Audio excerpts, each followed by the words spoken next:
আহ আপনাদেরকে আবার আমন্ত্রণ। আমরা আরেকটা ক্লাস শুরু করলাম অনলাইনে। আমরা আজকে ক্লাস করছি news gathering and writing for print মিডিয়ার একটা ক্লাস। এবং আজকে আমরা নতুন টপিক পড়বো। তবে নতুন টপিকে যাওয়ার আগে আপনারা যেহেতু কয়েকটা রিসোর্সের কথা আমাকে জিজ্ঞাসা করেছেন, আমি সেই রিসোর্সের কথা আপনাকে বলে দিই। সেটা হচ্ছে এরকম যে আমরা আমরা যে রিসোর্সটা পড়বো সেটা হচ্ছে দ্য কমপ্লিট রিপোর্টার বই থেকে। এবং সেটা হচ্ছে যে নিউজ সোর্সেস। হ্যাঁ, নিউজ সোর্সেস নিয়ে আমাদের এই বইটা আলোচনা আছে। পৃষ্ঠা 37-এ খুব ছোট্ট আলোচনা, এটা মাত্র 1.5 পৃষ্ঠার। কিন্তু আলোচনাটা খুবই গুরুত্বপূর্ণ। এবং এই গুরুত্বপূর্ণ আলোচনাটা আপনাদের সবার পড়া উচিত, সবার কাছে থাকা উচিত। এবং সেটা আপনারা অবশ্যই অবশ্যই পড়বেন। হ্যাঁ, মাত্র 1.5 পৃষ্ঠা আলোচনা। আমি আপনাদের, এটা মনে দেখা যাচ্ছে না, একটু একটু হোয়াইট, হ্যাঁ, উপরে আলো আছে তো। আমি আপনাদেরকে বলবো যে এই নিউজ সোর্সেস এর এই কপিটা আপনারা একটু আপনারা একটু চমৎকার করে আহ করে নেবেন। এবং আমিও আরেকটু আলোচনা করব। আমরা যেহেতু গতদিন প্র্যাকটিস করেছি, অর্থাৎ গতদিন যেহেতু আমরা আহ কি বলা যায়, অনুশীলন করেছি, তো আগামীতে যখন আমরা ক্লাস করব এখান থেকে ছোট্ট একটা আলোচনা আছে, সেটা আমি আপনাদেরকে দেখিয়ে দেবো। এবং চেষ্টা করবো আগামী দিন বইটা নিয়ে আসতে। বইটা তো আমার কাছ থেকে আপনারা নাও পান, তাহলে আপনারা সেমিনার থেকে নিয়ে নিবেন, কারণ সেমিনারে এই বইটা avail avail the complete reporter বইটার নাম আর। ওকে, তো সামনের দিকে আসি। আমরা যদি আমাদের কোর্স আউটলাইনটা দেখি, আমি যদি আপনাদেরকে স্ক্রিন শেয়ার করে আমরা যদি কোর্স আউটলাইনটা বের করি। ওকে, আপনি কি কোর্স আউটলাইন দেখতে পাচ্ছেন? কোর্স আউটলাইনটা। জি স্যার, দেখতে পাচ্ছি। ওকে, কোর্স আউটলাইন অনুযায়ী আমরা যে টপিকটা পড়ছি সেই টপিকটা ছিল হচ্ছে আপনার নিউজ সোর্সেস। নিউজ সোর্সেস এর বাংলাদেশের সংবাদ মাধ্যমে কিভাবে নিউজ সোর্স থাকে, কিভাবে নিউজ সোর্স থেকে সোর্স নিয়ে আপনার সাংবাদিক কাজ করেন, তার একটা আলোচনা আমি আপনাদেরকে অলরেডি দেখিয়ে দিয়েছি, এক তালিকা দিয়েছি। সেই তালিকা অনুযায়ী আপনারা আলোচনাও হয়েছে। আবার এটাও ঠিক যে এই তালিকার বাইরেও অনেক সোর্স থাকে যেখান থেকে আপনার সাংবাদিকরা সংবাদ পান, তথ্যসূত্র পান, যার মাধ্যমে আপনার তারা তারা আসলে আহ সংবাদ করে থাকেন। তো আমি আপনাদেরকে একটু যদি যদি সম্ভব হয় একটু খাতা কলম যদি আপনারা একটু বের করেন, আমরা আমরা সেই ক্লাসে আপনার নিউজ সোর্সের যে গুরুত্বপূর্ণ গুরুত্বপূর্ণ সোর্স গুলো বাংলাদেশে, সেটা আমরা আলাপ করেছি। কিন্তু এখানে এখানে এই বইটাতে, অর্থাৎ আহ, আমাদের যে মূল গ্রন্থ, যার নাম হচ্ছে আপনার দ্য কমপ্লিট রিপোর্টার, এই কমপ্লিট রিপোর্টার বইটাতে আপনার একটা একটা লিস্ট দেয়া আছে। সেখানে আপনার আহ সেখানে আপনার তালিকা আছে যে কিভাবে কোথা থেকে আপনার রিপোর্টাররা আপনার টাটা। আহ রিপোর্টাররা টাটা। আপনার সংবাদ পেতে পারে। হ্যাঁ, মোবাইল যেমন এখানে করে দিন। কেউ একটু কথা বলছে। আমি একটু কথা বলাটা বন্ধ করার চেষ্টা করি। হ্যাঁ, কথা বলাটা বন্ধ চেষ্টা করতে হবে। কোথা থেকে হুম। কথা বলা? পার্টিসিপেন্টস থেকে। হ্যাঁ, মিউট অল। ওকে। তো তো তো এখানে এখানে আপনার বিভিন্ন ধরনের সোর্সের কথা বলা আছে। আমি একটু কয়েকটা ছোট্ট করে আপনাদেরকে উল্লেখ করে দিই। যেমন গতদিন একটা সোর্সের কথা মনে হয় আমি আপনাদের বলিনি আপনাদের আপনাদের ক্লাসে, অথবা বলেছি কিনা আমার মনে নাই। যেমন ধরেন এখানে এখানে আপনার কয়েকটা চমৎকার সোর্সের কথা বলা আছে। কি বলা আছে? আমি একটু এখান থেকে কোথায় গেল। হ্যাঁ, হ্যাঁ, এখানে সোর্সের কথা বলা আছে। গতবার আমি আইন শৃঙ্খলা রক্ষাকারী বাহিনী পুলিশ বলেছিলাম, না পুলিশ বলেছিলাম, আইএসপি এর বলেছিলাম, এর আলোচনা হয়েছে। এখানে একটা সোর্স আছে, বলা আছে হসপিটালস। আমি কি হসপিটালের কথা বলেছিলাম আপনাদেরকে গতদিন ক্লাসে? আপনাদের মনে আছে কারো? ওই ওই ক্লাসে যে আমরা তালিকা তৈরি জি স্যার, করেছিলাম। বলছিলেন। ও, হসপিটালটা আমরা বলেছিলাম না? বলছিলেন। বলছিলেন স্যার। হ্যাঁ, হসপিটালটা বলেছিলাম। এখানে আপনার চার্চের কথা বলা আছে, পুলিশের কথা বলা আছে। হ্যাঁ, তারপরে আপনার অনেক ক্ষেত্রে বলা আছে হচ্ছে আপনার এডুকেশনাল ইনস্টিটিউশনের কথা বলা আছে। হ্যাঁ, তো এখানে এখানে যে আলোচনাটা বেশিরভাগ ক্ষেত্রেই আপনার আমি যে আলোচনাটা আপনাদের করে দিয়েছি সেই আলোচনার সাথে মানে মেলে আর কি। হ্যাঁ, আপনি যেটা পড়েন, এই কপিটা যদি পড়েন, তাহলে তাহলে আপনি আপনি পেয়ে যাবেন যে আসলে নিউজ সোর্স বলতে আমরা যেটা বোঝাতে চাই, সেটা আসলে কাজ করতে হবে। তবে অনেক সময় আপনার একেবারেই আপনার অচেনা মানুষও আপনার নিউজ সোর্স হতে পারে। হ্যাঁ, যারা আপনাকে তথ্য দিতে পারে, আপনাকে সহযোগিতা করতে পারে, এমন কিন্তু হতে পারে। হ্যাঁ, যেমন আপনাদেরকে আমি একটা ঐতিহাসিক ঘটনার কথা বলি। আপনারা তো জানেন যে বাংলাদেশে একটা বড় ঘটনা কি, বড় ঘটনা হচ্ছে আপনার বিডিআর বিদ্রোহ। হুম? বিডিআর বিদ্রোহ, বিডিআর বিদ্রোহ যখন ঘটে তখন আমি চ্যানেল 1-এ চাকরি করতাম, একটা একটা চ্যানেল, যে চ্যানেলটা বন্ধ হয়ে গেছে আর কি। হ্যাঁ, এই চ্যানেলে আমি চাকরি করতাম। তো বিডিআর বিদ্রোহ ধরেন ওই 24 25 ফেব্রুয়ারি, মনে হয় 25 ফেব্রুয়ারি 2009 সালে যখন বিডিআর বিদ্রোহ ঘটে, তখন কিন্তু প্রথম আমাদের চ্যানেলে প্রথমে এই খবরটা দিয়েছিলেন একজন অপরিচিত মানুষ। সে মানুষকে আমরা চিনিও না, জানিও না। তিনি থাকেন কোথায়? তিনি থাকেন হচ্ছে এই যে আপনার পিলখানা তো আপনারা জানেন ধানমন্ডিতে, এবং পিলখানার আশেপাশে অনেক বসতি আছে না, অনেক বাড়িঘর আছে, আপনারা জানেন। তো পিলখানাতে যখন আপনার অস্বাভাবিক আপনার মুভমেন্ট চলছে, গোলাগুলি চলছে, হইচই চলছে, কিলিং চলছে, তখন সেটা দেখে একজন ভদ্র মহিলা, যিনি আপনার ওই পিলখানার পাশে থাকেন, পিলখানার পাশে যার বাড়ি, হ্যাঁ, এই ভদ্র মহিলা চ্যানেল 1-এ ফোন করেছেন। তো চ্যানেল 1-এ ফোন করে এই ভদ্রমহিলা বলছেন যে দেখেন, পিলখানার মধ্যে কিছু একটা ঘটছে, এটা স্বাভাবিক নয়। এর মধ্যে গোলাগুলি হচ্ছে, আর্তনাদ চলছে, চিৎকার হচ্ছে, হ্যাঁ, এবং পিলখানার মধ্যে একটা হট্টগোল চলছে। মনে হয় পিলখানাটা অস্বাভাবিক কিছু একটা ঘটছে, আপনারা সংবাদ মাধ্যমের লোকেরা একটা খোঁজ নিতে পারেন। মানে পিলখানায় কিলিংটা শুরু হওয়ার ধরেন উইদিন 15 মিনিটস, গোলাগুলি শুরু হওয়ার 15 মিনিটস এই ভদ্রমহিলা আমাদেরকে ফোন করেছেন। এখন আমাদের যিনি চ্যানেলের দায়িত্বরত ছিলেন, নিউজের ডেস্কে, তিনি তাকে কি বলেছেন? তিনি বলেছে দেখেন, পিলখানা তো আপনার একটা এটা সেমি মিলিটারাইজ আপনার জোন, হ্যাঁ, এটা তো আপনার অস্ত্র থাকে, তারা তো আসলে বাংলাদেশের দুই তো মানে তখন তো ছিল আপনার বিডিআর বাহিনীর চরিত্র দুই ধরনের। বিডিআর বাহিনীর চরিত্র কি? বিডিআর হচ্ছে আপনার বাংলাদেশের আইন শৃঙ্খলা রক্ষা করে, বিডিআর হচ্ছে আপনার সীমান্তের নিরাপত্তা রক্ষা করে, মানে তারা নিরাপত্তা বাহিনী, সাথে হচ্ছে আইন শৃঙ্খলা রক্ষাকারী বাহিনী। তো বলতে দেখেন, এটা তো একটা সেমি মিলিটারি জোন, এখানে হয়তো তারা হয়তো ট্রেনিং করছে, তারা তো মক ড্রিল করছেন, হয় না এরকম, যুদ্ধ যুদ্ধ খেলা হচ্ছে, যুদ্ধের মতো করে প্রশিক্ষণ হচ্ছে, এমন তো ঘটনা ঘটে। আমাকে বললাম দেখেন, এটা মনে হয় এমন হচ্ছে, পিটি আর পিলখানার মধ্যে কি আর হবে আর কি, হ্যাঁ।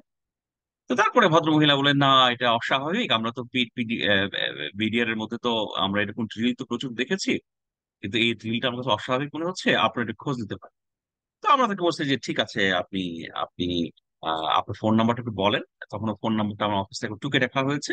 আমি বলছি ঠিক আছে, আপনারা থাকেন, আপনি দেখতে থাকেন, আমরা হয়তো পরবর্তী আপনার সাথে যোগাযোগ করবো। তো ভদ্রমহিলা ফোন রেখে দিয়েছে। তারপরে এই ভদ্রমহিলা আবার আবার ধরেন উইদিন 10 to 15 মিনিটস আবার ফোন করছে। ফোন করে বলছেন দেখেন, আমি একজন খুব সাধারণ মানুষ বলতেছি, আমি পিলখানার মধ্যে অনেক ড্রিল দেখেছি, অনেক কিছু করেছি, আমি আমার সামনে দেখেছি মানুষকে মারা হচ্ছে, আর্মির অফিসারের যার সামনের লোক ছিল তিনি নিগৃহীত হচ্ছেন। এইটা আপনার ড্রিল নয়, সম্ভবত হইচই, সবার হাতে অস্ত্র, হ্যাঁ, আপনার একটা খোঁজ নেন। তারপরে উইদিন উইদিন 30 মিনিটস আমরা আসলে নিশ্চিত হই যে পিলখানা, হ্যাঁ, বিডিআর বিদ্রোহের পিলখানা একটা ভয়াবহ ঘটনা অলরেডি ঘটে গেছে। কারণ এই ভয়াবহ ঘটনা এই জন্য বলছি যে পিলখানার শুরুর পরে দিন খুব সম্ভবত 1 and 1.5 আওয়ার, মানে 1-1.5 ঘন্টা, ম্যাক্সিমাম 2 ঘন্টার মধ্যেই পিলখানার মধ্যে আসলে ম্যাসিভ কিলিংটা আসলে আহ, সংঘটিত হয়ে যায় তখনকার বিডিআর এর ডিজি জেনারেল শাকিল সহ।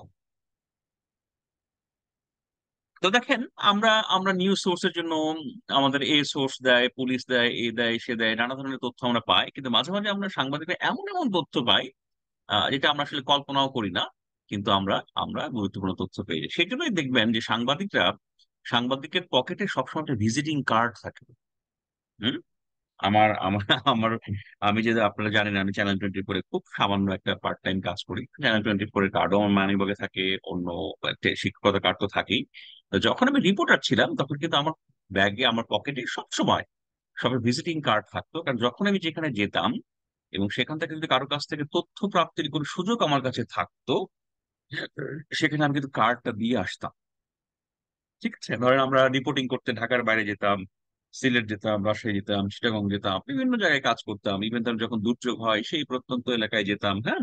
তো বিভিন্ন জায়গায় যখন আমরা কাজ করি তখন কি করি, আমরা ওই ভিজিটিং কার্ডটা দিয়ে আসি। এই ভিজিটিং কার্ডটা দেওয়ার পরে কি হয়, এই ভদ্রলোকেরা যাদের কাছে আমার কার্ডটা থেকে গেল, তারা কি করেন, তারা বিভিন্ন সময়ে আমাদেরকে তাদের সামনে যে বড় বড় ঘটনাগুলো ঘটে সেই ঘটনাগুলো তথ্য আমাদেরকে জানে। তো সো আপনারা যখন জার্নালিস্ট হবেন, কেউ যদি সাংবাদিকতা করেন, হ্যাঁ, তার কিন্তু পকেটে ভিজিটিং কার্ড রাখা একেবারেই বাধ্যতামূলক, এবং তিনি যেখানে কাজে যাবেন সেখানে অনেকের সাথে ভিজিটিং কার্ড শেয়ার করবেন। কারণ যাদের সাথে তিনি একটা খুব সামান্য একটা কাগজের টুকরো শেয়ার করলেন, ভিজিটিং কার্ড, এই ভিজিটিং কার্ডটায় এক সময়ে তার জন্য একটা ভয়ঙ্কর রকম গুরুত্বপূর্ণ একটা রিসোর্সে পরিণত হতে পারে। বুঝতে পেরেছেন? আমাকে মানুষজন এখনো ফোন করে, জানেন, সেদিন আমাকে একজন ফোন করছে, ফোন করে বলে যে, ভাই আপনি কি এটিএন বাংলায় আছেন না? আপনার নাম রাহাত মিনহাজ না? আমি বলি, হ্যাঁ ভাই বলেন। তাহলে, ভাই আমি দুবাই থেকে বলতেছি, ব্যাপার, এখানে এই ঘটনা ঘটছে, এই ঘটনা দেখে আমরা একটা নিউজ করতে পারবেন কি? আমার কাছে ফোন আসে ইউরোপ থেকে, আমাকে ফোন আসে আমেরিকা থেকে। অনেকে আবার করে কি জানেন, অনেকে আবার কি করে, এটিএন বাংলা হয়তো আমার কখনো একটা রিপোর্ট দেখেছে 8-10 বছর আগে, আমাকে মনে হয়েছে, সে কি করে এটিএন বাংলার ওয়েবসাইটে ঢুকে, আমি জানি না এটিএন বাংলা ওয়েবসাইটে মনে হয় এখনো আমার ফোন নাম্বার আছে, এটিএন বাংলা ওয়েবসাইটে ঢুকে আমার ফোন নাম্বার নিয়ে আমাকে ফোন করে। তো that person become a very valuable source to me. তো এই জন্যই সোর্স আসলে নানাভাবে নানাভাবে বিল্ড আপ করতে হবে, এবং আপনাদেরকে আমি এর আগে বলেছি যে সোর্স বিল্ড আপের একটা বড় বিষয় কি, যে যার যত সোর্স স্ট্রং, যার যত সোর্স স্ট্রং, হ্যাঁ, সে হচ্ছে তত ভালো রিপোর্টার। বুঝতে পেরেছেন? যেমন ধরেন আমার সোর্স আছে আপনার কারাগারে, হ্যাঁ। আপনারা জানেন যখন মানবতা বিরোধী অপরাধের দণ্ডপ্রাপ্ত আসামিদের যখন আপনার ফাঁসি হচ্ছিল একের পর এক, 1-2 মাস পর পর বা 2-2.5 মাস পর পর, হ্যাঁ, তখন কিন্তু বাংলাদেশের টেলিভিশন চ্যানেলগুলোতে একটা প্রতিযোগিতা ছিল যে ফাঁসির খবরটা কে আগে দিতে পারে, এবং এটা করতে যে কিছু টেলিভিশন ভুলও নিউজ দিয়েছে। হুম, ভুলও নিউজ দিয়েছে। তো এই যে বিষয়টা, আহ আমাদের কিন্তু সোর্স থাকে হচ্ছে কারাগারের মধ্যে। যেমন ধরেন আমরা আমরা খালি জানতে পারি, হ্যাঁ, যে যেমন ধরেন ওই যে মৃত্যু পরোয়ানা, হ্যাঁ, মৃত্যু পরোয়ানা। তো আমরা শুধু ফোন করে বলি যে, ভাই কাগজ কি গেছে? ধরেন একজন একজন একজন ডিআইজি প্রিজনার, হ্যাঁ, বা একজন ধরেন অন্য পদস্থ কর্মকর্তা, হ্যাঁ, সে তো আমাকে পুরোপুরি বলবে না যে, বিনাশ ভাই আজকে কিন্তু এই এই মানবতা বিরোধী অপরাধের এই মানুষের ফাঁসির আপনার ইয়ে আসছে, আজকে ফাঁসি হবে। সে কিন্তু এত কথা বলবে না, এবং তার পাশে লোকজনও থাকে, সে এত কথা বলার জন্য সে রেডিও। আমরা যদি ফোন করে বলি, ভাই কাগজ কি গেছে? বলে যে, ভাই কাগজ আসছে। তাহলে কি ভাই নামাজ গোসল আজকেই? তার মানে হচ্ছে আপনারা জানেন যে যার ফাঁসি কার্যকর করা হয় তাকে কি করা হয়, তাকে আপনার গোসল করানো হয়, তাকে নামাজ পড়ানো হয়, তওবা পড়ানো হয়, বিষয় আছে, হ্যাঁ। আমি কিন্তু বলছি না যে এই আসামির এই ফাঁসি কি আজকেই কার্যকর হবে। উনি বলবেন, হ্যাঁ আজকে এই আসামি, এত নাম্বার আসামি, তার ফাঁসি কার্যকর হবে। সে কিন্তু এত কথা বলার পরিস্থিতিতেও নাই, সে কিন্তু কি বলে, আমি সে বললাম, ভাই গোসল আর নামাজ কি আজকে? উনি কি বলবে, হ্যাঁ ভাই আজকে। তার মানে কনফার্ম যে এই আসামির আজকে ফাঁসি কার্যকর হচ্ছে। তো আমরা এরকম বিভিন্ন কোড ল্যাঙ্গুয়েজে কথা বলে, বিভিন্ন ছোট করে কথা বলে, হ্যাঁ, সবকিছু করে আপনার এই এই সংবাদগুলো আমরা যেমন গ্রহণ করি, তাদের কাছ থেকে নিয়ে আপনার আমরা নিউজ করতে বা করে থাকি। আচ্ছা, নিউজ সোর্স নিয়ে আরেকটা ছোট্ট আলোচনা, আপনারা এই বইটা কি আপনাদের কারো কাছে আছে, এই বইটা? জি জি স্যার, স্যার। স্যার আছে। আচ্ছা, হ্যাঁ, এটা এটা এটা আমার শিক্ষক, অর্থাৎ সুধাংশু শেখর রায় আমারই শিক্ষক ছিলেন ঢাকা বিশ্ববিদ্যালয়ে, হ্যাঁ। তো সুধাংশু স্যার এই এই লেখাটা, এই বইটা লিখেছেন, এবং সুধাংশু স্যার এই বইটা লিখেছেন, এবং স্যার আমি বলবো যে স্যার আসলে স্যার আসলে বেশ, স্যার আসলে বেশ ভালো লিখেছেন, হ্যাঁ, স্যার আসলে বেশ ভালো লিখেছেন। এবং আমি বলবো যে আপনাদের সাংবাদিকতা পড়ার জন্য যতগুলো আপনার বাংলায় যতগুলো আপনার রিসোর্স আছে, সেই রিসোর্সের মধ্যে একটা ভালো রিসোর্স, হ্যাঁ, ভালো রিসোর্স, আহ যিনি আপনার যিনি আপনার ভালো লিখেছেন। তো আপনারা একটু একটু একটু আপনারা লিখে রাখেন আপনাদের খাতায়, যদি আপনারা খাতা পত্র যদি খুলে থাকেন, যে এই বইটাতে একটা চ্যাপ্টার আছে, চ্যাপ্টারের নাম হচ্ছে সংবাদের উৎস। এটা হচ্ছে চতুর্থ অধ্যায়ে আছে। চতুর্থ অধ্যায়ে সংবাদ উৎস নিয়ে আলোচনা আছে। হুম, তো এই চতুর্থ অধ্যায়ে আলোচনা আলোচনা আছে, এবং এই আলোচনাটা এই আলোচনাটা আপনার এই আলোচনাটা হচ্ছে উম এই আলোচনাটা হচ্ছে আহ 58 পেজ থেকে 76 পেজ পর্যন্ত। 58 থেকে 76 পেজ পর্যন্ত আপনার এই চ্যাপ্টারটা একটু মনোযোগ দিয়ে পড়বেন। খুবই সহজ আলোচনা, হ্যাঁ। এর মধ্যে সংবাদ মূল্য নিয়েও আলোচনা আছে, আপনার নোজ অফ নিউজ, হ্যাঁ, নোজ অফ নিউজ মানে নোজ অফ নিউজ সম্পর্কে কিছু জানেন? নোজ অফ নিউজ, আমরা এই টপিকটার মধ্যে ছোট্ট একটা বিষয়, নোজ অফ নিউজ, কারো কোনো ধারণা আছে? সংবাদের নাক। সংবাদের নাক, হ্যাঁ, এই যে আমার আমার মতো ভোতা নাক না আর কি। হ্যাঁ, সংবাদের নাক বলে কিছু আছে বলেন তো? মা- আমি খাবো, মামি খাবো। না না, মামি খাবো। এই সংবাদের নাক কি কে বলতে পারেন? হ্যালো। কোনো ঘটনার সংবাদমূলক বিচার করার ক্ষমতাটাই হচ্ছে যে ওকে নজ ওকে, অফ নিউজ। হ্যাঁ, ভালো ভালো বলেছেন, ভালো বলেছেন। আর কেউ কিছু বলতে চান সংবাদের নাক নিয়ে? আচ্ছা শোনেন, ওই যে বলা হয় না, প্রত্যেকটা পেশার, যারা আপনার বিভিন্ন পেশায় যুক্ত থাকেন, প্রত্যেকটা পেশারই আপনার কিছু বিশেষত্ব থাকে। যেমন ধরেন, খুব সিম্পল, ধরেন কোথাও একটা ক্রাইম সিন, একটা ক্রাইম সিনে কি ঘটেছে, কোথা থেকে কি ঘটেছে, সেখানে ক্রাইম সিনটা ভালো রিড করতে পারবে কে? ভালো রিড করতে পারবে হচ্ছে একজন সিআইডির অফিসার বা একজন পুলিশের একজন তদন্তকারী কর্মকর্তা। সে কিন্তু ঘটনাস্থলে যেই বুঝতে পারবে যে এখানে কি ঘটেছে। আবার ধরেন একটা ডেড বডি ফাইন্যান্সিতে সাথে ঝুলছে। এখন এই ডেড বডিটা তিনি আসলেই আত্মহত্যা করেছেন কিনা, অথবা তাকে কেউ হত্যা করে ঝুলিয়ে দিয়েছে কিনা, এটা আপনার কে বলতে পারবে? এটা আপনার কে বুঝবে ভালো? বুঝবে হচ্ছে একজন একজন তদন্তকারী কর্মকর্তা, সিআইডির একজন অফিসার, হ্যাঁ, তারা কিন্তু ভালো বুঝবে।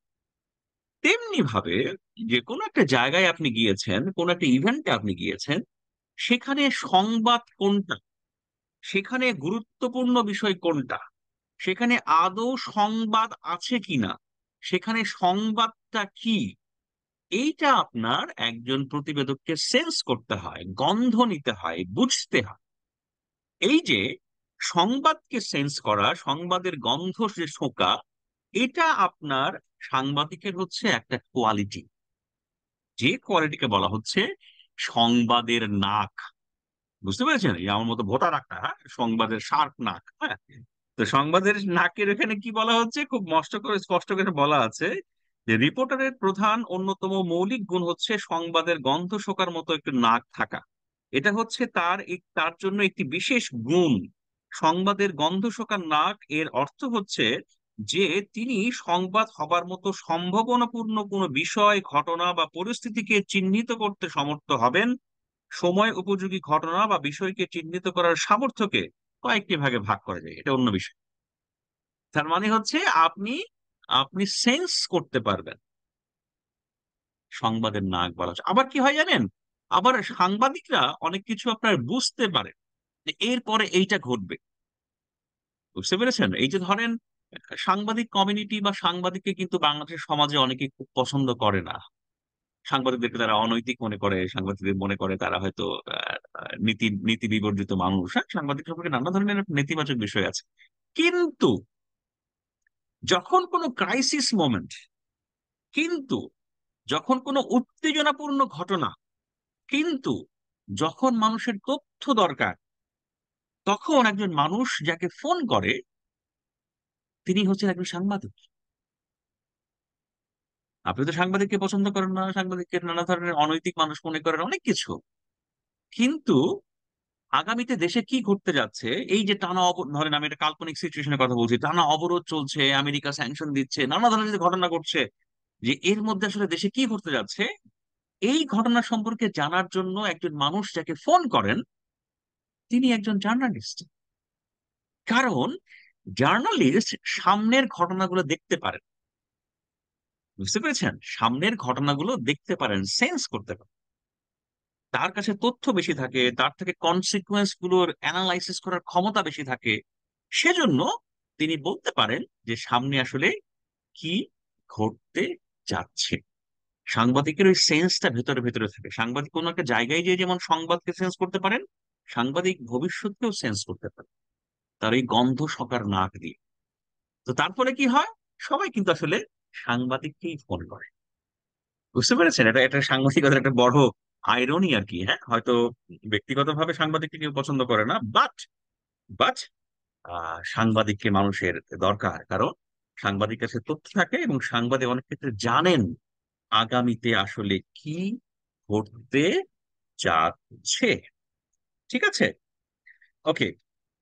তো আপনারা আপনারা এই চ্যাপ্টারটা একটু একটু পড়বেন। এই চ্যাপ্টারটা পড়লে আপনারা আপনারা এখান থেকে আপনারা আহ, তথ্য পাবেন। যেমন দেখেন, ওই যে আমি আপনাদের বললাম যে কোথা থেকে সোর্স হবে। এই যে এখানে বলা আছে যে দুর্ঘটনা, অপরাধ, হারানো বিজ্ঞপ্তি, জীবন রক্ষাকারী ওষুধের আবেদনের প্রভৃতির জন্য পুলিশ অথবা হাসপাতাল, অ্যাম্বুলেন্স কেন্দ্র, ব্লাড ব্যাংক, দমকল বাহিনী কিংবা হোটেল, বিমানবন্দর, রেলওয়ে স্টেশন, হ্যাঁ, আবহাওয়া অফিসে খোঁজ নেওয়া দরকার। ইংল্যান্ড, আমেরিকা সহ পাশ্চাত্যের অধিকাংশ শীত প্রধান দেশের মানুষ আবহাওয়ার খবর নিয়ে তবেই ঘর থেকে কর্মস্থলের উদ্দেশ্যে বের হয়।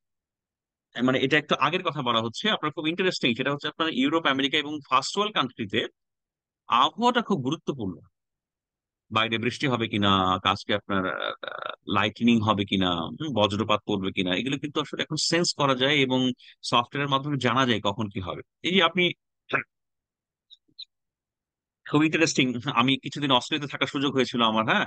আপনারা তো বলবেন স্যার একটা দেশে গেছিলেন, সেই দেশের গল্প বারবার করেন, হ্যাঁ। তো সেখানে খুব ইন্টারেস্টিং। আর অস্ট্রেলিয়াতে যখন আমরা থেকেছি, আমরা কিন্তু প্রতিদিন আমাদের মোবাইলে মেসেজ পেতাম। আমাদের যে সোশ্যাল মিডিয়া যে আপনার অ্যাকাউন্ট, সেখানে আপনার বিভিন্ন ধরনের তথ্য আপনার ফ্ল্যাশ আপ হতো, পপ আপ হতো। সেটা কি, যে আজকের ওয়েদারটা কি, বুঝতে পেরেছেন? এই যে মোবাইলটা দেখছেন, এই মোবাইলটাতে কি হতো, মেসেজ আসতো আর কি, হ্যাঁ। যে আমরা থাকতাম সেন্ট লুসিয়া এলাকাতে, এখনো থাকি, আপনার ম্যাডাম থাকেন। তো সেন্ট লুসিয়া এলাকাতে সকালবেলা আমি আমার বাচ্চাকে স্কুলে নিয়ে যাই গাড়িতে করে। তো ওখানে ওখানে আপনার তথ্য দেয়া থাকতো যে অস্ট্রেলিয়ার কুইন্সল্যান্ডের ব্রিসবেনের সেন্ট লুসিয়া এলাকাতে আজকে দুপুর 12:15টার সময় থান্ডার স্টর্ম হবে, বজ্রপাত, ঝড় ঝড় হবে বজ্রপাত সহ। তার একদিন সকালবেলা বেরোচ্ছি, আপনার ওয়েদার একদম ক্লিয়ার, হ্যাঁ, ক্রিস্টাল ক্লিয়ার ওয়েদার। এবং আপনারা কিন্তু দেখাবো অস্ট্রেলিয়াতে ওয়ান অফ দ্য ফাইনেস্ট, অস্ট্রেলিয়াতে যে আমি যে জিনিসটা আপনার সবচেয়ে মনোযোগ দিয়ে দেখছি, সেটা হচ্ছে অস্ট্রেলিয়ার আকাশ। একদম নীল, বুঝছেন, গভীর সুনীল আকাশ, হ্যাঁ। দেখতে এত ভালো লাগে, বুঝছেন, আমার একটা ক্যানভাস মনে হয়। আমি যে একটা ছবি দিব না আপনার গ্রুপে, আপনারা দেখেন, হ্যাঁ। তা মন ভালো হয়ে যাবে। মানে আপনার পার্কে বসে বা রাস্তার পাশটা পার্কের মতোই, হ্যাঁ, বসে যদি আপনি আকাশ দেখেন, মানে আপনার আপনার মনে একটা ভয়ঙ্কর রকম ভালো লাগার অনুভূতি আপনার অনুভূত হবে আর কি, হ্যাঁ। এত চমৎকার, এত দুর্দান্ত দেখতে। আমি দুটো ছবি আপনাদের গ্রুপে দিবেন, আপনারা দেখেন আর কি, হ্যাঁ। এবং একদম আকাশকে মাঝে মাঝে আপনার ইয়ের মতো মনে হয়, আপনার সাগরের মতো মনে হয়, যে নীল সাগর, হ্যাঁ। তার মধ্যে সাদা সাদা মেঘ, মনে হচ্ছে ঢেউ, অসাধারণ লাগে। তো সেখানে কি হতো, যে আসলে প্রত্যেক দিন আপনার আবহাওয়ার আপনার জানকারি বা আবহাওয়ার আপনার তথ্য আমাদের কাছে আসতো। এবং সেটা সেই সময়ই ঘটতো, জানেন। সে একদম অ্যাকুরেট টাইমে আপনার থান্ডার স্টর্ম হতো, অ্যাকুরেট টাইমে আপনার ঝড় হতো, এমন আর কি। তো বলা হচ্ছে এরকম, যে দেখেন এই যে এই তথ্যটা, অর্থাৎ অর্থাৎ এই এই এই এখন ঝড় হবে, এই হবে, সে হবে, এই তথ্যটা কিন্তু আপনার ব্রিসবেনের যে আবহাওয়া দপ্তর, সেখান থেকে আপনার ডিসিমিনেট হয়েছে। সেটা কিন্তু একটা বড় সোর্স, সেখান থেকে আমরা সোর্স আকারে আকারে সংবাদ পেয়েছি। ঠিক আছে, আচ্ছা। হ্যাঁ, এই যে সোর্স গুলোকে সামগ্রিকভাবে তিনটা ভাগে ভাগ করা হয়েছে। এখানে সুধাংশু শেখর রায় স্যারের বইয়ে আলোচনাটা আছে। বলা হচ্ছে আপনার কল্পনীয়। কল্পনীয় মানে হচ্ছে যেখানে আপনি জানেন যে এই সোর্সটা আমি এখান থেকে পাবো। ওই যে প্রত্যাশিত, মানে আপনি জানেন যে এখান থেকে আমি তথ্যটা প্রত্যাশা করছি, এরা আমাকে তথ্যটা দেবে। অকল্পনীয়, ওই যে,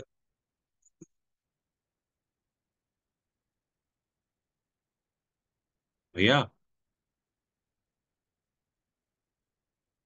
অনেক ধন্যবাদ ভাইয়া, thank you so much, thank you. তো তো ধরেন এই যে কল্পনীয়, প্রত্যাশিত, অকল্পনীয়, যেটা বললাম অকল্পনীয়, যে যে ভদ্রমহিলা আপনাকে ফোন দিয়েছে, একজন রিপোর্টারকে ফোন দিয়েছে আপনার পিলখানার পাশে, তিনি বসবাস করেন। কেউ কিন্তু এক্সপেক্ট করেন যে এই মহিলা একটা টেলিভিশন চ্যানেলে ফোন দিবেন বা একটা পত্রিকা অফিসে ফোন দিবেন, হ্যাঁ। ফোন দিয়ে বলবেন যে এখানে গোলাগুলি হচ্ছে, আপনারা খোঁজ নেন, হ্যাঁ। এটা কিন্তু কখনো আমরা কল্পনা আমরা করিনি, বা হয় প্রত্যাশিত। আমরা যদি ধরেন ধরেন এই যে বিডিআর বিদ্রোহ নামে কিছু ঘটছে, এর মধ্যে গন্ডগোল ঘটছে, এটা আমার প্রত্যাশিত সোর্স কি? আপনারা জানেন যে বাংলাদেশের প্রত্যেকটা বড় বড় প্রতিষ্ঠানের পিআরও থাকে আর কি, হ্যাঁ, পাবলিক রিলেশনস অফিসার্স থাকে। অনেক ক্ষেত্রে আরেকটা আরেকটা পদ থাকে, যার নাম হচ্ছে আপনার কমিউনিকেশন অফিসার। অর্থাৎ বাংলাদেশের প্রত্যেকটা সরকারি দপ্তরের একজন দায়িত্বপ্রাপ্ত পিআরও থাকেন বা কমিউনিকেশন অফিসার থাকেন। একই সাথে বাংলাদেশের প্রত্যেকটা আপনার বড় বড় এনজিওস, বিভিন্ন এম্বাসিস, হ্যাঁ, দূতাবাস, হ্যাঁ, বড় বড় প্রতিষ্ঠানে কিন্তু তথ্য আদান প্রদান করার জন্য একজন একজন ব্যক্তি কিন্তু থাকেন। তো তিনি হচ্ছেন আমাদের কাছে সেই প্রত্যাশিত সোর্স, যেখানে ফোন করলে আমি তথ্যটা পাবো। যেমন ধরুন, আমরা খুব ছোট্ট করে বলি আপনাকে, আপনারা জানেন যে বর্তমানে হজ ফ্লাইট নিয়ে একটা ছোট্ট সংকট আছে, যে এখনো পর্যন্ত আপনার কিছু সংখ্যক হাজির ভিসা এখনো আপনার দেয়া হয়নি, ভিসা এখনো পাননি, ভিসা এখনো পাওয়া যায়। তো কিছু সংখ্যক হাজি, 16,000, তো 16,000 হাজি এখনো আপনার ভিসা পাননি। এটা তো একটা বড় ঘটনা, বড় সংবাদ। তো এই যে 16,000 হাজি হাজি ভিসা পেলেন না, আপনি এই সংক্রান্ত তথ্য পাওয়ার জন্য কাকে ফোন দেবেন? আপনি ফোন দেবেন হচ্ছে আপনার বাংলাদেশের সৌদি আরবের যে হচ্ছে আপনার সৌদি আরবের যে হচ্ছে আপনার হাই কমিশন, সেখানে ফোন দেবেন। তো সেখানে যখন আপনি ফোন দিবেন, সেখানে ফোন দেওয়ার পরে আপনি কাকে ফোন দিবেন? এই কমিশনে তো 200 জন অফিসে, 200 জন আপনার লোকজন কাজ করেন, হ্যাঁ। তো 200 জন লোক কাজ করেন একটা অফিসে, আপনি কাকে ফোন দেবেন? ফোন দিবেন হচ্ছে একজন পিআরও কে ফোন দিবেন। আপনি ফোন দিবেন কাকে? একজন কমিউনিকেশন অফিসারকে ফোন দিবেন। তো পিআরও কমিউনিকেশন অফিসারকে যখন আপনারা ফোন দিবেন, তো এই পিআরও কমিউনিকেশন অফিসারকে ফোন যখন আপনারা দেবেন, তখন তখন কিন্তু তিনি আপনাকে তিনি আপনাকে তথ্য দিবেন, এবং তিনি হচ্ছেন আপনার নিউজ সোর্স, তিনি হচ্ছেন আপনার সংবাদের উৎস। বুঝতে পেরেছেন? তো আমি আপনাদেরকে বলবো এই চ্যাপ্টারটা আপনি পড়বেন। এই চ্যাপ্টারটা পড়বে। অনেকেই আবার বলেন যে স্যার, সংবাদের উৎস, সংবাদের সূত্রের মধ্যে কোনো পার্থক্য আছে কিনা। এটা আসলে নানাভাবে ব্যবহার করা হয়, হ্যাঁ, আমি যতদূর জানি আর কি, হ্যাঁ। তো যেমন ধরেন, ইংরেজিতে নিউজ সোর্সের বাংলা সংবাদ উৎস কিনা, আহ ইংরেজিতে নিউজের ইংরেজি নিউজ সোর্সের বাংলা সংবাদ সূত্রের মধ্যে কোনটা অ্যাপ্রোপ্রিয়েট, সেটা হয়তো একটা বিতর্কের বিষয়। কিন্তু এটা তো একটা কাছাকাছি আর কি, হ্যাঁ, কাছাকাছি। যেমন ধরেন, সংবাদের উৎস বলতে আরো একটা কিছু সোর্সকে বোঝানো হয়। যেমন উৎস, আমি আপনাদেরকে একটা নিউজ শেয়ার করি, হ্যাঁ, আমি আপনাদের একটা নিউজ শেয়ার করি, আপনারা এই নিউজটা দেখেছেন কিনা জানি না। এটা এটা আমার বন্ধু তার নাম হচ্ছে সাইফুল সামিন। আমি আপনাকে দেখাই এই জিনিসটা, হ্যাঁ। আমার বন্ধুর নাম হচ্ছে সাইফুল সামিন। আপনারা আপনারা তাকে চিনে থাকতে পারেন, তিনি দৈনিক প্রথম আলোতে চাকরি করেন। দৈনিক প্রথম আলোর অনলাইনের তিনি এডিটর, হ্যাঁ। তো তিনি একটা তিনি একটা নিউজ শেয়ার করেছেন। শেয়ার করেননি, তিনি আসলে নিউজটা আহ, করেছেন। পরে নিউজটা আমার খুব ভালো লাগার কারণে আমি নিউজটা শেয়ার করেছি আমার ওয়ালে আর কি, হ্যাঁ। সেটা আমি আপনাদের গ্রুপেও দিয়ে দিয়ে দিচ্ছি। আচ্ছা, সেখানে কি আছে? One second.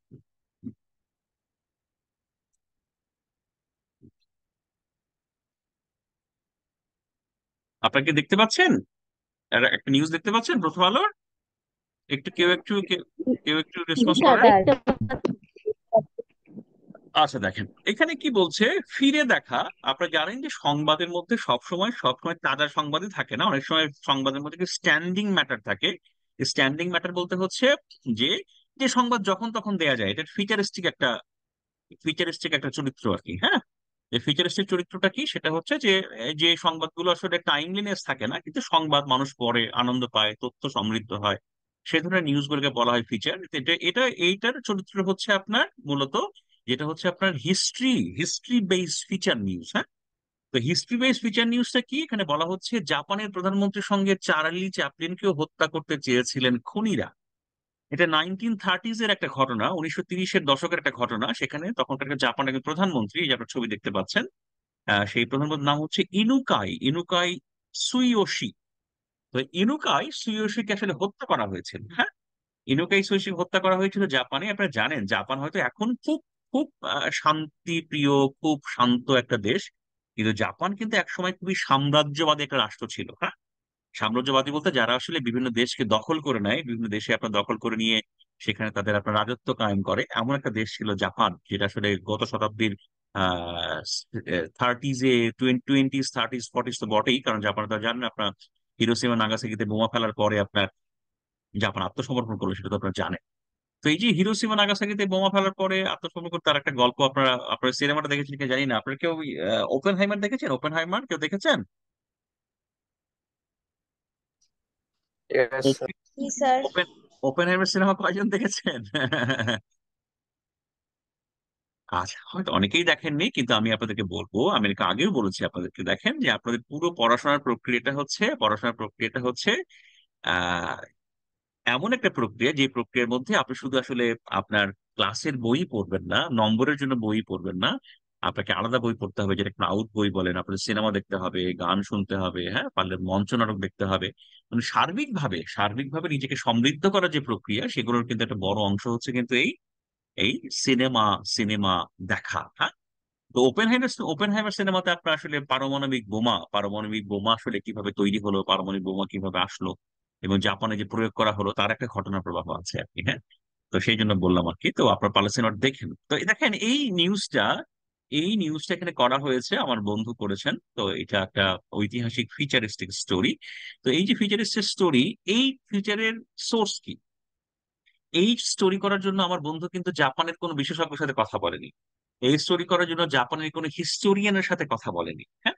এই স্টোরি করার জন্য আমার বন্ধু জাপানও যায়, ঠিক আছে। কিন্তু তিনি একটা চমৎকার স্টোরি করেছেন, যেটা হচ্ছে ট্রেন্ডিং করছে, অনেকেই পড়ছে, ঠিক আছে। এই স্টোরিটার সোর্স হচ্ছে, নিচের দিকে দেয়া আছে কিনা জানি না, না নিচের দিকে দেয়া নাই, ও না দেয়া আছে। এই দেখেন, এটা সোর্স কি দেয়া আছে, এই লেখা তথ্যসূত্র, হ্যাঁ। এখানে তথ্যসূত্র কি বলা হচ্ছে, ব্রিটানিকা। ব্রিটানিকা কি কেউ বলতে পারেন? ব্রিটানিকা, ব্রিটানিকা হচ্ছে একটা এনসাইক্লোপিডিয়া, যেখানে অনেক তথ্য পাওয়া যায়। আপনারা জানেন এনসাইক্লোপিডিয়া হচ্ছে এমন একটা গ্রন্থ, ওয়েবসাইট আছে। হ্যাঁ, এমন একটা গ্রন্থ যে গ্রন্থে আপনার অনেক কিছু থাকে। আমার কাছে দুটো এনসাইক্লোপিডিয়া আছে আর কি, হ্যাঁ। তো ব্রিটানিকা বলা হচ্ছে এনসাইক্লোপিডিয়া। এনসাইক্লোপিডিয়াতে তথ্যগুলো আছে, বলা হচ্ছে ওয়ার হিস্টোরি অনলাইন, সেখান থেকে তথ্য নিয়েছেন। জাপান টুডে হচ্ছে আপনার একটা সংবাদপত্র। National diet library, Japan diet কি, জাপান পার্লামেন্টকে বলা হয় ডায়েট, হ্যাঁ। আমরা যখন বাংলাদেশ সংসদ বলি, জাপানের যে পার্লামেন্ট তাকে বলা হয় ডায়েট। দেখেন, এতগুলো সোর্স থেকে তথ্য নিয়ে আমার এই বন্ধু চমৎকার করে এই স্টোরিটা তৈরি করেছেন। এখানে কিন্তু সেই স্টোরিটা লিখেছেন, সবকিছু কিন্তু তার মন গড়া কোনো তথ্য নয়, গুরুত্বপূর্ণ তথ্য। সেজন্যই এই যে সোর্সের মধ্যে চমৎকার করে বলা হচ্ছে যে আপনি যখন সংবাদ সংগ্রহ করবেন, সংবাদ লিখবেন, তখন আপনার সোর্স কি কি হতে পারে একটা ছোট্ট তালিকা এখানে দেওয়া আছে। সে বলা হচ্ছে কি, গ্রন্থাগার, সরকার, অন্যান্য সংস্থা সমূহ, সংশ্লিষ্ট ব্যক্তিবর্গ, রিপোর্টারের নিজস্ব সূত্র। এখন যদি বর্তমান সময়ে অনলাইন না থাকতো, কারণ এই বইটা লেখা হয়েছে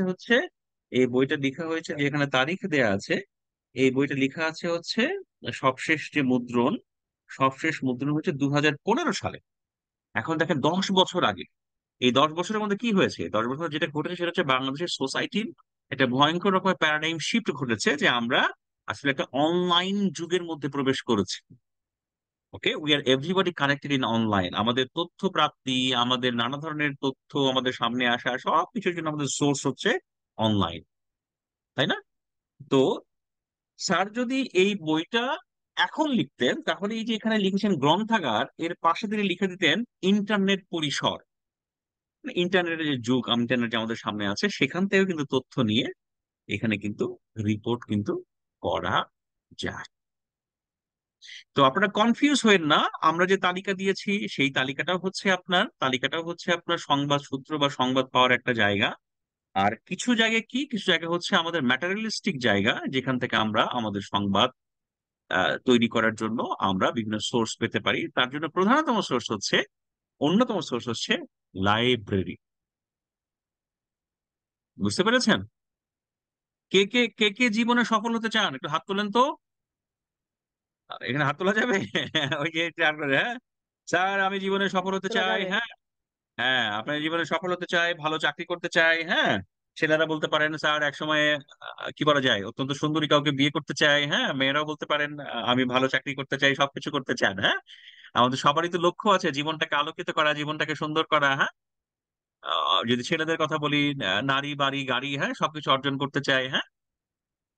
তো আমরা তো চাই অনেক, হ্যাঁ। কিন্তু চাওয়ার জন্য যে কাজ, সেই কাজটা কি কেউ করি? আপনাদের ইউনিভার্সিটিতে বয়স কতদিন হলো? আপনাদের ইউনিভার্সিটিতে আসছেন কতদিন হলো? প্রায় 1 বছর। প্রায় 1 বছর, 365 দিন পার হয়ে গেছে। এই যে আপনারা অনেক কিছু চান, জীবনে হতে চান, করতে চান, অনেক কিছু চান, খুবই চমৎকার, আমি আপনাদের সাথে সম্পূর্ণ একমত, এটা অবশ্যই আপনারা চাইতে পারেন। কিন্তু হ্যাঁ, একজন বলছে স্যার একজন ভালো মানুষ হতে চাই, ডেফিনেটলি এটা অবশ্যই আমাদের জন্য জরুরি।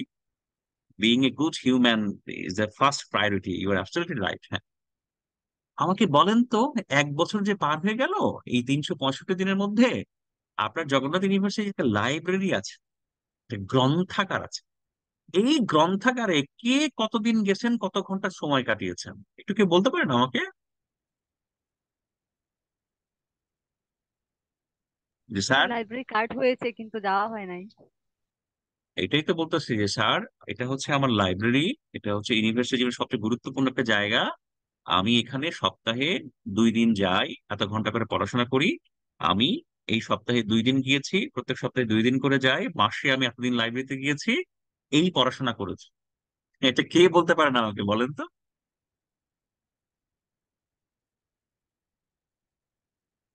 হ্যাঁ,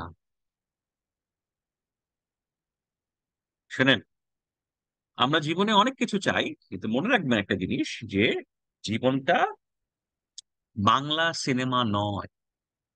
বাংলা সিনেমাতে নায়ক হঠাৎ করে আপনার লটারি পেয়ে যায়, বাংলা সিনেমাতে নায়ক হঠাৎ করে কারোর সাথে একটা ভালো আচরণ করে বড় চাকরি পেয়ে যায়, হ্যাঁ। বাংলা সিনেমাতে কেউ কারোর সাথে ধাক্কা লেগে প্রেম হয়ে যায়, হ্যাঁ। এরকম বহু আপনার আজগুবি ঘটনা প্রবাহ আছে না? জীবনটা বাংলা সিনেমা নয়। আপনি নায়ক জসিমের মতো 2 কোটি টাকার কোন ধরনের আপনি 2 কোটি টাকার আপনি লটারি জিতবেন না। ঠিক আছে, আপনার স্ত্রী সাবানার মতো সারা জীবন আপনার ওই যে কি বলে, সেলাই মেশিন চালিয়ে আপনার সংসার চালায় দিবেন। আপনাকে কি করতে হবে? অর্জন করতে হবে। আর এই অর্জনের জন্য কি দরকার? প্রসেস দরকার, প্রক্রিয়া দরকার। আর সেই প্রক্রিয়ার একটা বড় অংশ হচ্ছে আপনি একজন শিক্ষার্থী, আপনাকে পড়াশোনা করা দরকার। আর এই পড়াশোনা, এই প্রসেসের একটা বড় অংশ হচ্ছে একজন শিক্ষার্থী কি করবেন? লাইব্রেরিতে যান। লাইব্রেরি আপনাকে সমৃদ্ধ করবে। লাইব্রেরি আপনার মানসিকতা চেঞ্জ করে দিবে। লাইব্রেরি আপনাকে সুন্দর জীবনের পথে এগিয়ে দেবে। বুঝতে পেরেছেন? আজকে ক্লাসটা শেষ করি, তবে ক্লাসটা শেষ করার আগে এক কথা আপনাদের খুব স্পষ্ট করে বলি, জীবনে যদি সফল হতে চান, জীবনে যদি কিছু করতে চান, দুটো অভ্যাস নিজের মধ্যে ইনপুট করে নেন। সেটা হচ্ছে কি, অন্তত সপ্তাহে 2 দিন লাইব্রেরিতে যাওয়া, এবং আপনি যা কিছু পড়েন না কেন, আপনি একাডেমিক বই পড়েন, আপনি উপন্যাস পড়েন, নাটক পড়েন, সিনেমা পড়েন, ঠিক আছে, আপনার যা কিছু পড়তে ইচ্ছে করে না কেন, আপনি 2 ঘন্টা, শিক্ষা জীবনে 2 ঘন্টা প্রতিদিন টেবিলে বসেন পড়াশোনার জন্য। আপনি মাত্র 2 আওয়ার্স, উইদিন 24 আওয়ার্স, 24 ঘন্টার মধ্যে 2 ঘন্টা আপনি প্রতিদিন টেবিলে থাকবেন, যে আমি এই 2 ঘন্টার টেবিলে পড়াশোনা করব, আমার যা ভালো লাগে তাই করব। আমি আমার থিওরি পড়বো, আমি আমার রিপোর্টিং পড়বো। ওকে, থিওরি রিপোর্টিং যখন পড়তে ভালো লাগবে না, তখন আমি উপন্যাস পড়বো, সিনেমার কথা পড়বো, গান পড়বো, গানের কথা জানবো। আমি আপনার কি বলে, ম্যাগাজিন পড়বো, হ্যাঁ, ইভেন প্রেমের উপন্যাস পড়বো, যা ইচ্ছা হোক না কেন। আপনি 2টা ঘন্টা টেবিলে বসেন, দেখেন আপনার জীবন চেঞ্জ হয়ে যাবে। 2 দিন লাইব্রেরি, 2 ঘন্টা প্রতিদিন, প্রতিদিন টেবিল। এই অভ্যাসটা যে আপনি নিজের মধ্যে ইনবিল্ড করতে পারেন, আপনি দেখবেন কত দ্রুত আপনার জীবন চেঞ্জ হয়ে গেছে। এবং মনে রাখবেন, জীবন কিন্তু বাংলা সিনেমা নয়। আকস্মিক কোনো ঘটনায় জীবনে কোনো পরিবর্তন আসবে না। জীবনে পরিবর্তন আসবে হচ্ছে আপনার অভ্যাসের মাধ্যমে, আপনার প্র্যাকটিসের মাধ্যমে। তো সো, লাইব্রেরিতে যাওয়া as a university student, very good, very good behaviour, very good practice. You should go, you should sit down your table at least 2 hours every day. Then you can expect the changes in your life. ওকে, তাহলে আমরা আজকে শেষ করি, হ্যাঁ। আজকে শেষ করি। আপনারা যদি কারো কোনো প্রশ্ন থাকে, কিছু আমাকে বলতে পারেন, হ্যাঁ। আপনারা কি কেউ কিছু বলতে চান, কেউ কিছু জিজ্ঞাসা করতে চান? স্যার, আমার একটা প্রশ্ন ছিল। হ্যাঁ, বলেন। জি স্যার, আপনি একটু আগে বললেন যে সাংবাদিকদের সম্পর্কে সাধারণ মানুষের একটা বিরূপ চিন্তা ভাবনা আছে, তারা একটু বাঁকা চোখে দেখে সাংবাদিকদের।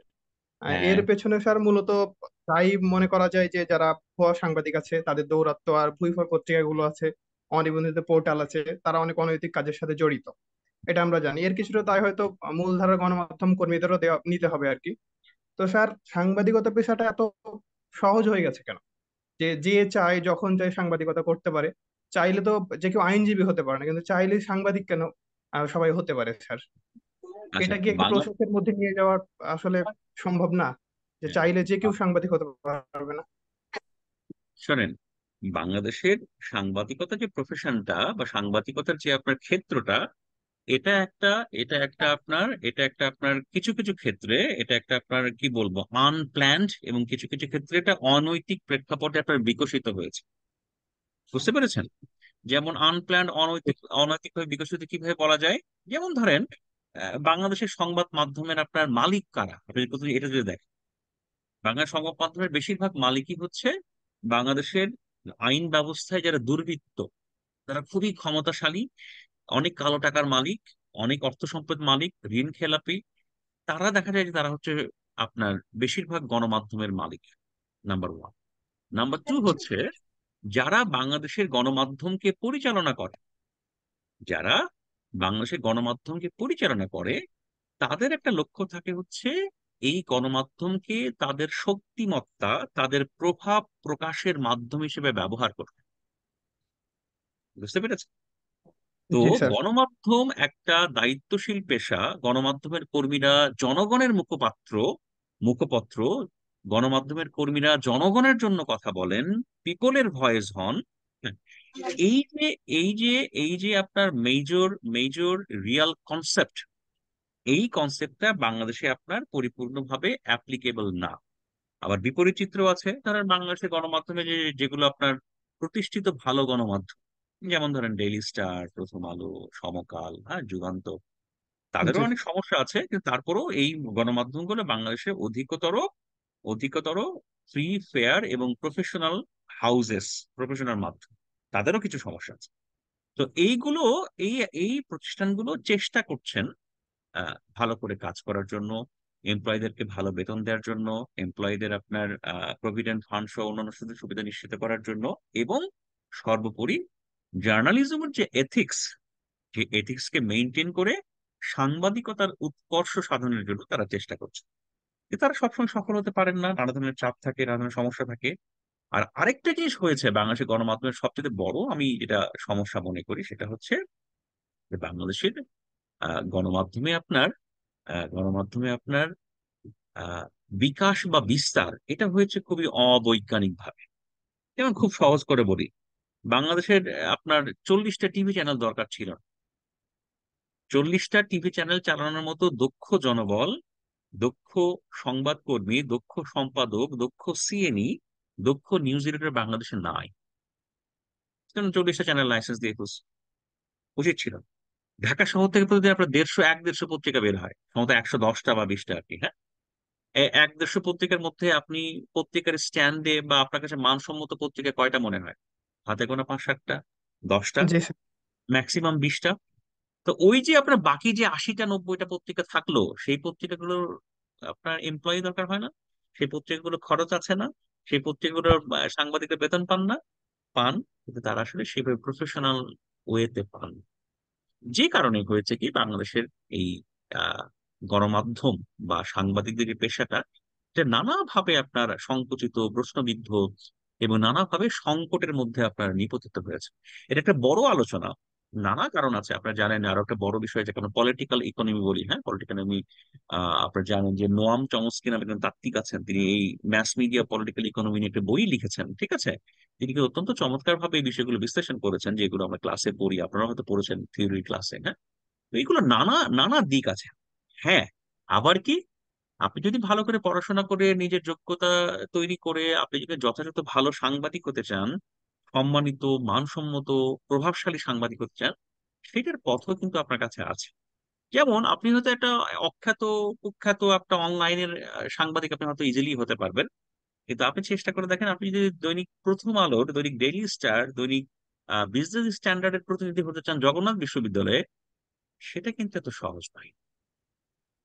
জি স্যার। কিন্তু আপনি আবার চাইলেই ফরিদপুর বার্তা, হ্যাঁ, আমার বাড়ি বগুড়া, বগুড়া বার্তা, হ্যাঁ, এরকম কিন্তু অনলাইনের কিন্তু আপনি আবার সাংবাদিক নিজেকে হয়ে যেতে পারেন। এখন হতে পারে যে বলতে পারেন, স্যার ডেইলি স্টারের যে সাংবাদিকতার কার্ড যার আছে, আমারও কার্ড আছে, সেও সাংবাদিক, আও সাংবাদিক, হ্যাঁ, একদিক থেকে ঠিক। কিন্তু সমাজ জানে, আমি জানি, আপনিও জানেন যে what is Daily Star and what is the Bogura Barta. জি এটা স্যার। একটা বড় আলোচনা, এটা একটা বড় আলোচনা। আমরা হয়তো যখন ক্লাসটা শেষ করবো, যখন তখন বাংলাদেশের সংবাদ মাধ্যমের অবস্থা নিয়ে আপনারা আমাকে একটু মনে করে দিন, যে বাংলাদেশ সংবাদ মাধ্যমের অবস্থা নিয়ে আমরা একটু একটা অ্যানালাইসিস করতে পারি। আপনারাও আপনাদের মন্তব্য দিতে পারেন, আপনারা গ্রুপে আলোচনা করতে পারেন, ঠিক আছে? আমি জি নিজেও স্যার। হয়তো আপনাদের একটা একটা একটা আলোচনা সামনে আনতে পারি। আপনি এটা ভালো বলেছেন যে যেহেতু আমরা রিপোর্টিং ফর প্রিন্ট মিডিয়া পড়ছি, এবং এটা আপনাদের প্রথম প্রথম হচ্ছে আপনার সাংবাদিকতা ভিত্তিক কোর্স। তো যে সকল বিষয়ে আমরা মিথস্ক্রিয়া হতে পারে, যে সকল বিষয়ে আলোচনা হতে পারে, যে সকল বিষয়ে ডিবেট হতে পারে, বিতর্ক হতে পারে, সে সকল একটা বিষয় নিয়ে আমরা ক্লাসের শেষের দিকে আমরা আলোচনা হতে পারে। আপনারা গ্রুপ প্রেজেন্টেশন করতে পারেন বা গ্রুপ ডিসকাশন করতে পারেন, ঠিক আছে? বা প্যানেল ডিসকাশন করতে পারেন, এটা কিন্তু হতে পারে। হ্যাঁ, আমরা ক্লাসের শেষের দিকে সেটা হয়তো করতে পারি। তৃষ্ণা পল হাত তুলে আছেন, আপনি কি কিছু বলার জন্য হাত তুলে আছেন, কিছু বলতে চান নাকি? এটা মনে হয় আগে তুলে আছেন। হ্যাঁ, কারো কোনো কথা, কারো কোনো জিজ্ঞাসা? না স্যার। ঠিক আছে, ঠিক আছে, ঠিক আছে, ঠিক আছে। তো তাহলে আমরা শেষ করি আজকে, নাকি বলেন? আপনাদের কোনো আপত্তি আছে আজকে শেষ করলে? না স্যার, শেষ করে দিন। হ্যাঁ, আপনাদের মুনিয়া, আপনি মুনিয়া বুঝতে পেরেছেন এই নিউজ সোর্সের জন্য আমরা কোথা থেকে পড়বো? বুঝতে পেরেছেন তো Munia? Is it clear now? জি স্যার, বুঝতে পেরেছি। এই টপিকটা আমরা যে যে জায়গা থেকে পড়বো, যে সোর্স থেকে পড়বো, সেটা কি আপনারা বুঝতে পেরেছেন পুরোটা? জি স্যার। তার মানে হচ্ছে এই কোর্সের যথাযথ ম্যাটেরিয়ালস আপনার হাতে আছে, তাই তো? আমি কিন্তু চেষ্টা করি প্রত্যেকটা টপিক যখন পড়াবো, সেটা আপনি কোথা থেকে পড়বেন, কোথা থেকে পড়ে আপনি উপকৃত হবেন, সেটা যাতে আমি আপনাকে দিতে পারি। সো আই থিংক সেটা আপনারা পাচ্ছেন, আগামীতেও পাবেন। আজকে টপিকটা আপনারা পেয়ে গেলেন। আপনারা একটু খেয়াল রাখবেন যে যে আমাদের আমাদের সেকেন্ড যে মিট, সেটা হবে আপনার প্র্যাকটিক্যাল বেস। আমরা কিন্তু গত ক্লাসে প্র্যাকটিক্যাল করেছিলাম, অনুশীলন করেছিলাম যে আমরা কিভাবে জটিংস থেকে নিউজ লিখবো। সেটা কিন্তু আগামীতে কয়েকটা ক্লাসেও হবে। তো সেটা আপনার মাথায় রাখবেন, এবং আপনাদের পরীক্ষার যে আপনাদের যে খাতা, অর্থাৎ যে ক্লাসে যে খাতাটা নিয়ে সেটার মধ্যে লুজ কয়েকটা পেজ রাখবেন। হ্যাঁ, ক্লাসের মধ্যে বসে বসে আপনারা এ অর আপনার পেজ ছিঁড়ে ফেলেন, হ্যাঁ, সেটা কিন্তু দেখতে ভালো দেখায় না। হ্যাঁ, আপনি একদিন বলেছেন স্যার এক্সাম কবে, এক্সামে কি আমি ডেট দিয়েছিলাম নাকি আপনাদের ক্লাসে?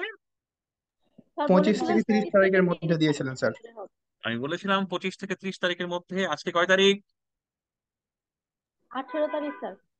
আজকে 18 তারিখ। আচ্ছা, ঠিক আছে, যদি কোনো কারণে আমরা আরো কয়েকটা ক্লাস করি, আমাদের জটিংস নিয়ে তো আরো দু একটা ক্লাস করা দরকার, অনুশীলন করা দরকার, কারণ আপনারা এখানে খুব খারাপ করছেন। আমরা গতদিন যে ক্লাসে আপনাদের করতে দিয়েছিলাম, আপনারা তো খুব ভালো করেননি, তাই না? আমার মনে হয় আপনাদের ভালো করার প্রবণতাটা খুব কম। তো সো আমরা আরো একটা ক্লাস করি, হতে পারে এমন যে আমরা যখন আপনার ঈদের ছুটিতে যাব, তার সেই সপ্তাহে ক্লাস পরীক্ষাটা দিয়ে দিলাম, তাই না?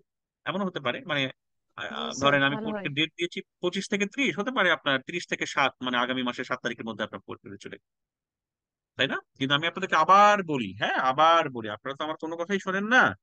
এই যে আমি আপনাদেরকে খুব স্পষ্ট করে বলি যে বাবারে বাবা, আপনাদেরকে সাংবাদিকতা কোর্সে ভালো করতে হলে আপনাদেরকে সংবাদপত্র পড়তে হবে। বুঝতে পেরেছেন? এই যে সংবাদপত্রটা পড়তে হবে, তো আপনি যখন সেমিনারে আসবেন, একটা নিউজ খুব মনোযোগ দিয়ে পড়বেন, খুব ইম্পর্টেন্ট। এই নিউজ পড়াটার মাধ্যমে আপনার মধ্যে কি হবে? আপনার মধ্যেই জানা শোনা, আপনার মধ্যেই নিউজের যে আপনার ভাইব, সেটা আপনার মধ্যে প্রবেশ করবে। ওকে? কেউ একজন বলেছেন স্যার আমাদের ফাইনাল পরীক্ষা কবে? ফাইনাল পরীক্ষা ঈদের পরে হওয়ার সম্ভাবনাই বেশি। আমি যত জানি ঈদের পরেই ডেট আছে। আমি ডেটটা দেখে আগামী দিন ক্লাসে আমি আপনাকে জানিয়ে দিব যে আপনাদের সম্ভাব্য ফাইনাল পরীক্ষার ডেট কবে। ঠিক আছে? তাহলে শেষ করি আজকে, কি বলেন আপনারা? জি স্যার, শেষ জি করুন। স্যার। হ্যাঁ, জি প্রথম কি স্যার। শেষ করি? আপনারা আপনারা অনেকেই আমার ক্লাসে ছিলেন, 41 জন। যদি আপনারা চান, আপনাদের ভিডিওটা একটু অন করতে পারেন। আপনারা আমার সন্তান সমতুল্য শিক্ষার্থী, আপনাদের দেখতে আমার ভালো লাগে। যদি আপনারা চান, এর বাধ্যতামূলক নয়, কেউ একটা ক্যামেরাটা অন করে আমাকে বাই বলতে পারেন, না হলে আমি আসলে সবাইকে বাই বলে ফেলছি।